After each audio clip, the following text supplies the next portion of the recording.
முதலில் தலைப்புச் செய்திகளை பார்க்கலாம். ஈரான் அணு உலை மீது அமெரிக்கா தாக்குதல்.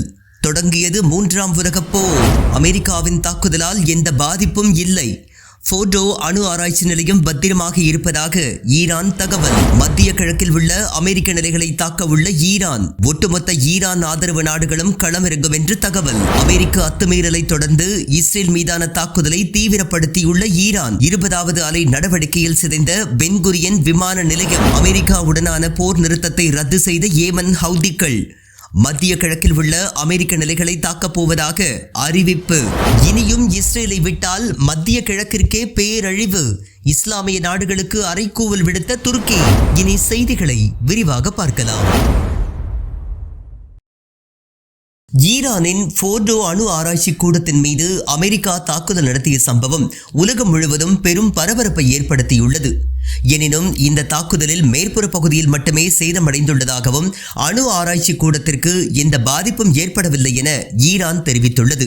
மேலும் அணுக்கசிவு ஏற்படவில்லை, இதனால் மக்கள் அச்சமடைய தேவையில்லை என்றும் ஈரான் அரசு விளக்கமளித்துள்ளது. இதேபோல சவுதி அரேபியா, குவைத் உள்ளிட்ட நாடுகளின் அரசுகளும் தங்கள் பகுதிகளில் அணுக்கசிவு ஏற்படவில்லை என்று தெரிவித்துள்ளன. அமெரிக்காவின் இந்த சட்டவிரோத பயங்கரவாத நடவடிக்கை உலகம் முழுவதும் கடும் அதிர்ச்சியை ஏற்படுத்தியுள்ளது. அமெரிக்காவிற்கு கடும் பதிலடி கொடுக்கப்படும் என ஈரான் எச்சரித்துள்ளது. ஈரான் பதிலடி கொடுத்தால் தங்களது தாக்குதல்கள் அதிகரிக்கும் என ட்ரம்ப் கூறியுள்ளார்.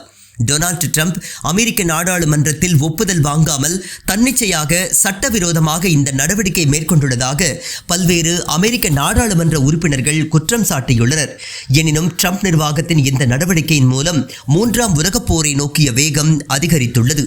அமெரிக்காவுடன் செய்து கொண்ட சண்டை நிறுத்தத்தை ரத்து செய்வதாக ஏமன் ஹவுதி படைகள் அறிவித்துள்ளன. சவுதி அரேபியா உள்ளிட்ட பல்வேறு அரபு நாடுகளில் உள்ள அமெரிக்க நிலைகளை குறிவைத்து ஈரான் தாக்குதல் நடத்தும் என்று கூறப்படுகின்றது. அமெரிக்காவின் நடவடிக்கை முடிந்த சில மணி நேரங்களில் இஸ்ரேல் மீதான 19வது மற்றும் 20வது அலை நடவடிக்கைகளை ஈரான் தீவிரப்படுத்தியுள்ளது. இந்த முறை பென்குரியன் விமான நிலையம் சிதைக்கப்பட்டதாக தகவல்கள் வெளியாகியுள்ளன. ஈரானின் ஆயுதங்கள் மிகச் சரியாக இஸ்ரேலை தாக்கி சுமார் 50 பேர் வரை காயமடைந்திருப்பதாக கூறப்படுகின்றது. டொனால்டு ட்ரம்பின் இந்த தான் தோன்றித்தனமான நடவடிக்கையால் கடும் பின்விளைவுகள் ஏற்படக்கூடும் என உலக நாடுகள் கவலை தெரிவித்துள்ளன. இஸ்ரேலை நோக்கி டசன் கணக்கான ட்ரோன்களை அனுப்பி தாக்குதல் நடத்தியதாக ஈரான் அறிவித்துள்ளது. இஸ்ரேல் ஈரான் இடையிலான தாக்குதல்கள் நாளுக்கு நாள் தீவிரமடைந்து வருகின்றன. இஸ்ரேலை நோக்கி டசன் கணக்கான அழிவுக்கான ட்ரோன்களை ஏவி தாக்குதல் நடத்தியதாக ஈரான் ராணுவம் கூறியுள்ளதாக அதிகாரப்பூர்வ இஸ்லாமிய குடியரசு செய்தி நிறுவனம் தெரிவித்துள்ளது. பெரும்பாலான ட்ரோன்கள் ஏவப்பட்ட இலக்குகளை சரியாக தாக்கியதாக ஈரான் ராணுவம் உறுதிப்படுத்தியதாக IRNA தெரிவித்துள்ளது. பதிலுக்கு இன்று ஈரானில் இருந்து ஏவப்பட்ட சுமார் 40 ட்ரோன்களை சுட்டு வீழ்த்தியதாக இஸ்ரேல் ராணுவம் தெரிவித்துள்ளது. அமெரிக்க கப்பல்களை குறிவைப்போம் என்று ஹவுதிகள் எச்சரிக்கை விடுத்துள்ளனர். ஏமன் புரட்சி படையான ஹவுதிகள் வெளியிட்டுள்ள அறிக்கையில் மத்திய கிழக்கு மீதான ஆதிக்கம் உட்பட அதன் திட்டங்களை அடைவதற்கு மிகப்பெரிய தடையாக ஈரானை இஸ்ரேல் கருதுகின்றது என்று குற்றம் சாட்டியுள்ளனர். அதன் அடிப்படையில் அமெரிக்கர்கள் இஸ்ரேலிய எதிரியுடன் சேர்ந்து ஈரானை தாக்குவதிலோ அல்லது ஆக்கிரமிப்பதிலோ ஈடுபட்டால் ஏமன் ஆயுதப்படைகள் செங்கடலில் உள்ள அவர்களின் கப்பல்கள் மற்றும் போர் கப்பல்களை குறிவைக்கும் என்று அந்த அறிக்கையில் கூறப்பட்டுள்ளது. பிராந்தியம் முழுவதும் நடப்பதை உன்னிப்பாக கண்காணித்து வருவதாகவும் இஸ்ரேலிய தாக்குதல்களுக்கு உள்ளாகும் எந்த ஒரு அரபு அல்லது முஸ்லிம் நாட்டிற்கும் ஆதரவாக நிற்பதாகவும் ஹவுதிகள் உறுதியளித்தனர். ஈரானுடனான பேச்சுவார்த்தையை துரிதப்படுத்தும்படி ஐரோப்பிய ஒன்றியத்திடம் பிரான்ஸ் ஜனாதிபதி வலியுறுத்தியுள்ளார். இஸ்ரேலுக்கும் ஈரானுக்கும் இடையிலான போர் 2வது வாரத்தில் நுழைந்த நிலையில் பிரான்ஸ், ஜெர்மனி, இங்கிலாந்து மற்றும் ஐரோப்பிய ஒன்றியத்தின் வெளியுறவு கொள்கை தலைவர் உள்ளிட்ட பல்வேறு தலைவர்களை சுவிட்சர்லாந்தில் உள்ள ஜெனீவா நகரில் ஈரானின் வெளியுறவுத்துறை அமைச்சர் அப்பாஸ் அராக்சி சந்தித்து பேச்சுவார்த்தை நடத்தினார்.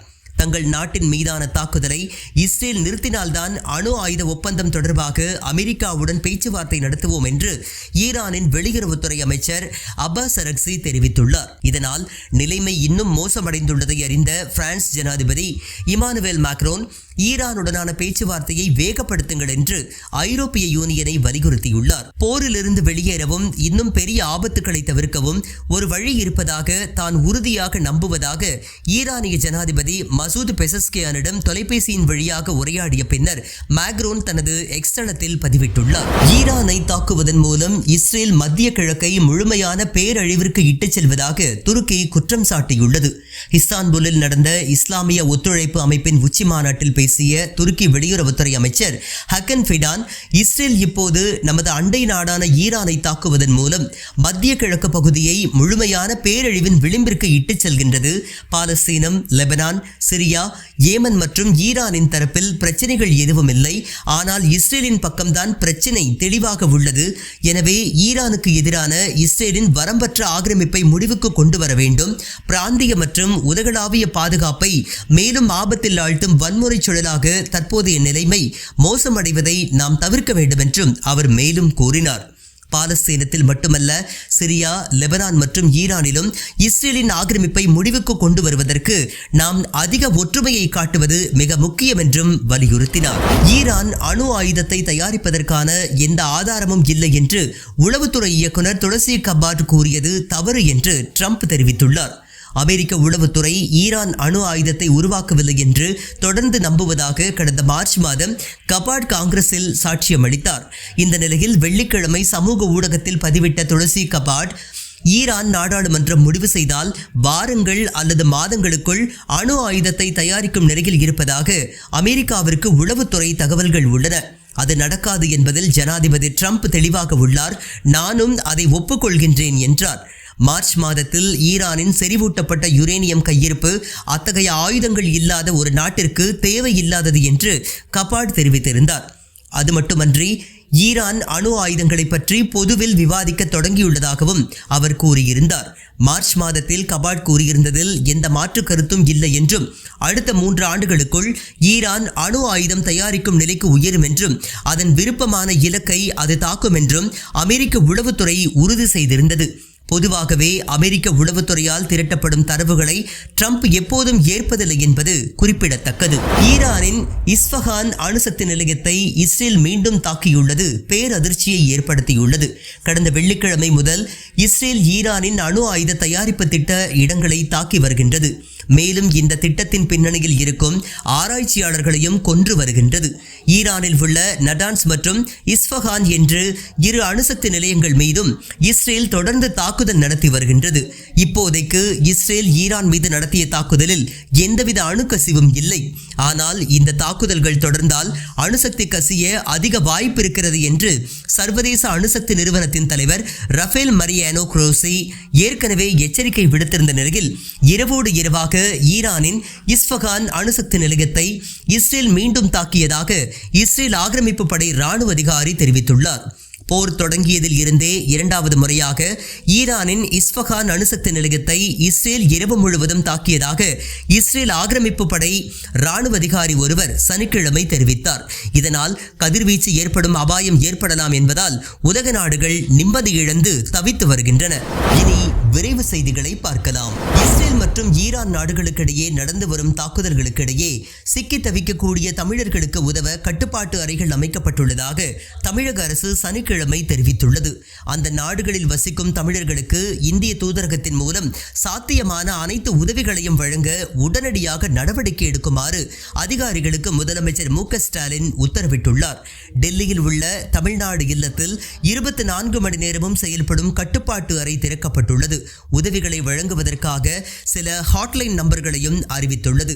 அந்த வகையில் 01124193300 என்ற உதவி எண் மற்றும் 9289516712 என்ற மொபைல் எண் மற்றும் சில மின்னஞ்சல் முகவரிகளையும் அறிவிக்கப்பட்டுள்ளன. ஈரான் மீதான தாக்குதலை இஸ்ரேல் தீவிரப்படுத்தியுள்ளது. ஈரானின் குவாம் நகரில் நடத்தப்பட்ட தாக்குதலில் பாலஸ்தீன குட்ஸ் படையின் தளபதியும் ஈரானிய ஆட்சிக்கும் ஹமாஸ் அமைப்பிற்கும் இடையிலான முக்கிய ஒருங்கிணைப்பாளராகவும் இருந்தவருமான சயீத் இசாதி உயிரிழந்திருப்பதாகவும் கடந்த 2023ஆம் ஆண்டு இஸ்ரேலுக்குள் ஹமாஸ் அமைப்பினர் அத்துமீறி தாக்குதல் நடத்தியதன் பின்னணியில் இவர் இருந்ததாகவும் இஸ்ரேல் தெரிவித்துள்ளது. மேலும் இஸ்ரேல் மற்ற 2 ஈரானிய தளபதிகளான பெஹ்னம் ஷாக்ரியாரி மற்றும் அமின்பூர் ஜுடாக்கி ஆகியோரை இரவாக கொன்றதாக அறிவித்துள்ளது. அமெரிக்காவுடனான புதிய சுற்று அணுசக்தி பேச்சுவார்த்தைக்கு முன்னதாக ஈரான் மீதான இஸ்ரேலின் தாக்குதல்கள் பேச்சுவார்த்தைகளை நாசமாக்குவதை நோக்கமாக கொண்டே நடத்தப்பட்டது என துருக்கி ஜனாதிபதி எர்டோகன் குற்றம் சாட்டியுள்ளார். இஸ்தான்புல்லில் நடைபெற்ற இஸ்லாமிய ஒத்துழைப்பு அமைப்பின் வெளியுறவு அமைச்சர்கள் கூட்டத்தில் பேசிய எர்டோகன், இஸ்ரேல் ஆதரவு கரம் நீட்டும் நாடுகள் அதன் விஷத்தை நம்ப வேண்டாம் என்றும் தீவிர மோதலை அனுமதிக்காமல் பேச்சுவார்த்தையின் மூலம் சண்டைக்கு தீர்வு காண வேண்டும் என்றும் எர்டோகன் வலியுறுத்தியுள்ளார். வியாழக்கிழமை இரவு மத்திய ஈரானில் 5.2 ரிக்டர் என்ற அளவில் ஏற்பட்ட நிலநடுக்கத்திற்கு பிறகு எந்த உயிரிழப்பும் இல்லை என்று ரெட் கிரசன்டின் அறிக்கையை மேற்கோள் காட்டி ஈரானிய ஊடகமான ISNA தெரிவித்துள்ளது. அமெரிக்க புவியியல் ஆய்வின்படி செம்னானுக்கு தென்மேற்கே சுமார் 22 மைல் தொலைவில் நிலநடுக்கம் ஏற்பட்டது.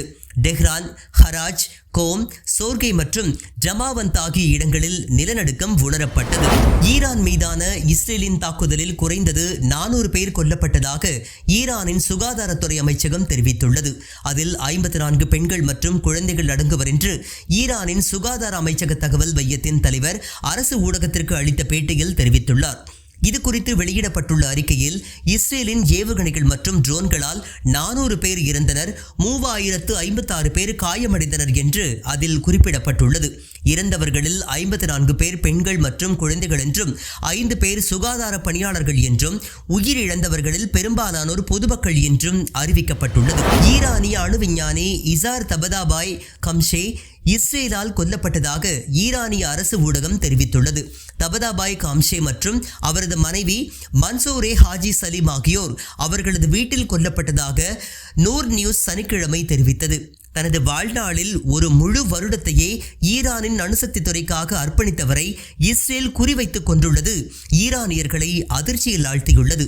மேலும் மோதல் தொடங்கியதிலிருந்து இஸ்ரேல் 6 சிறந்த அணு விஞ்ஞானிகளை கொண்டுள்ளது குறிப்பிடத்தக்கது. ஈரான் அணு ஆயுதங்களை வாங்க என இஸ்ரேல் திரும்ப ஆதாரம் இல்லாத குற்றச்சாட்டுக்களை கூறி வருவதாக ரஷ்ய அதிபர் விளாடிமிர் புட்டின் தெரிவித்துள்ளார். சனிக்கிழமை ஸ்கை நியூஸ் அரேபியாவிடம் பேசிய அவர், ஈரான் அணு ஆயுதங்களை வாங்க தயாராகி வருவதற்கான எந்த ஆதாரமும் ரஷ்யாவிடமோ அல்லது சர்வதேச அணுசக்தி நிறுவனத்திடமோ இல்லை என்று கூறினார். இதை பலமுறை இஸ்ரேல் அரசிடம் தெரிவித்துவிட்டதாகவும் அமைதியான அணுசக்தி திட்டத்தை உருவாக்குவதில் ஈரானை ஆதரிக்க ரஷ்யா தயாராக இருப்பதாகவும் அவ்வாறு செய்ய ஈரானுக்கு உரிமை உண்டு என்றும் விளாடிமிர் புட்டின் தெரிவித்துள்ளார்.